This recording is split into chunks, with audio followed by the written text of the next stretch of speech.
What did your home look like when you saw it for the last time? I wonder sometimes if you still remember it at all.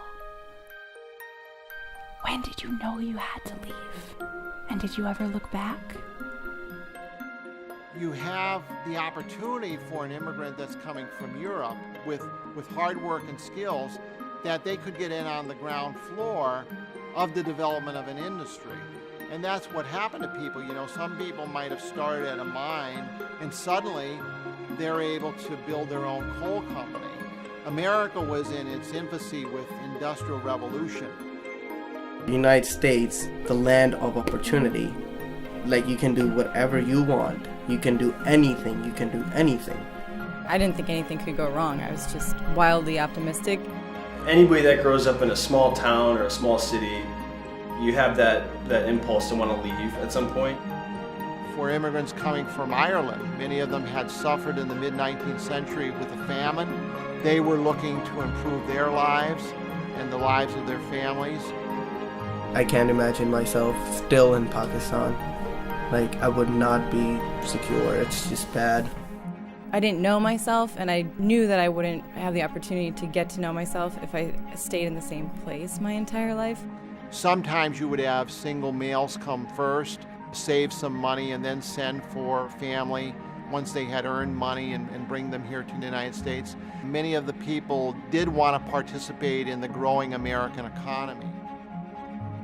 We left my city, my hometown. Remember that day vividly, that my aunt, everyone, my family, it was like a circle. We were just chatting and until my dad's like, okay, it's time to go. And my heart dropped and I was literally in tears, and I was like, oh, this is the last time I see this place. And my dad kind of lost it too, and it was a really emotional time.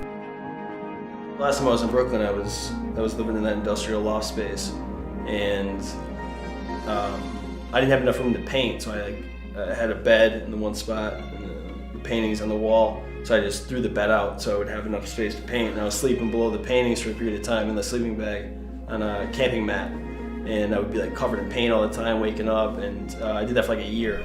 Just going through that withdrawal of hometown. I guess that feeling that you have, you severed your roots from one place, and a new place never really feels quite like home did. So I definitely feel that. I also feel like I still have such a strong connection to my family, and my roots are here, and that makes it hard to be so far away. I think people do have a strong sense of feeling that they want to come back to their roots. I think that's true. I think once I got back to Scranton, it was a sea change, and I was able to focus on things that were not an everyday negative experience for me. I went out there with my brother, and we had gone across the country for a month and a half, and every place we went, I was expecting to have this feeling this is it, and I didn't have that feeling, and I was kind of disappointed, and no one mentioned California at all, or at least San Francisco, but we just happened to drive through, and when I got there, it was sunset. We went to this park underneath the Golden Gate Bridge, and I was I can't believe this is a real place in America. So that was it. I was I'm going to move here someday. I was born in a Christian family. My parents, they're Christian. They were born in Christian family. So basically, I'm a minority, religious-wise. I can't even picture myself 10 years from now in Pakistan. Probably be dead. There's every day, there's a bomb blast anywhere in Pakistan. Suicide bombing. Killing of, literally killing of Christians, burning down the churches. So in April, one of the Christian was accused that he burned their holy book of Quran. And it was really bad, because they were just trying to kill us. The Christian, there was a little small Christian community. I had to move out of the city.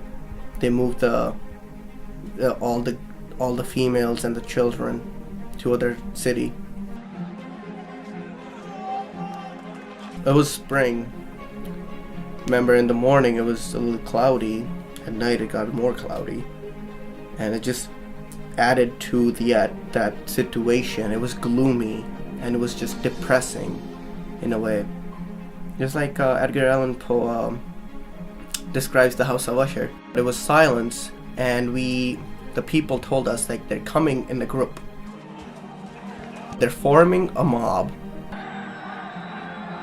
People, they're coming, they're marching down, they're protesting. And they had banners all over the city. Like, they had curses on the banners for the people. Just like a billboard. It's not the first time that happened. It happens all over the country. I'm really grateful me and my family moved there in time. I would love to go back, but just stay there in my house. Just that garden, like my house.